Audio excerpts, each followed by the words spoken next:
Have you got any brilliant plan to get Mellard out of this mess? Look, how can I come up with anything kung tinataranta mo ako, Patricia? Ha?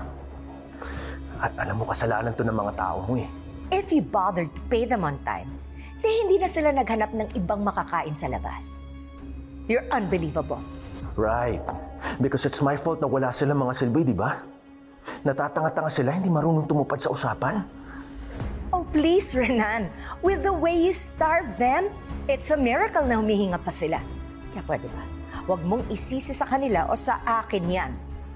Eh paano ngayon kung kumanta yung mga tao mo? Renan, remember that you masterminded the circus, so clean it up, genius. Ewan ko sa'yo. Sige na nga, Patricia, mas lalo ako di makakapag-isip dahil sa'yo. O sige na, Renan. Siguraduhin mo lang na hindi lalabas dyan yung pangalan ko, kundi malalagot ka sa akin. Yeah, whatever. That's him! He's the one in the sketch. Siya yung nang-hold up sa amin, Dad. Butik na mapahamak yung mga anak ko dahil sa'yo.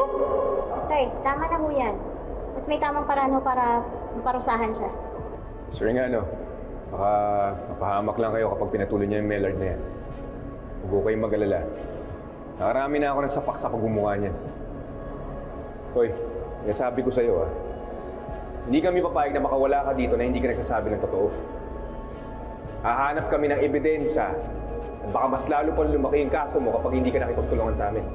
Kaya mas mabuti pa na magsabi ka na lang ng totoo para gumaan na rin yung hatol sa'yo. Mabuti pa kaya, dali na natin sa interrogation room yan. Baka umamin pa yan. Naman ako nagpaka na ano na eh. Napag-utusan na ako eh. May nag-utos sa'yo? Sino nag-utos sa'yo?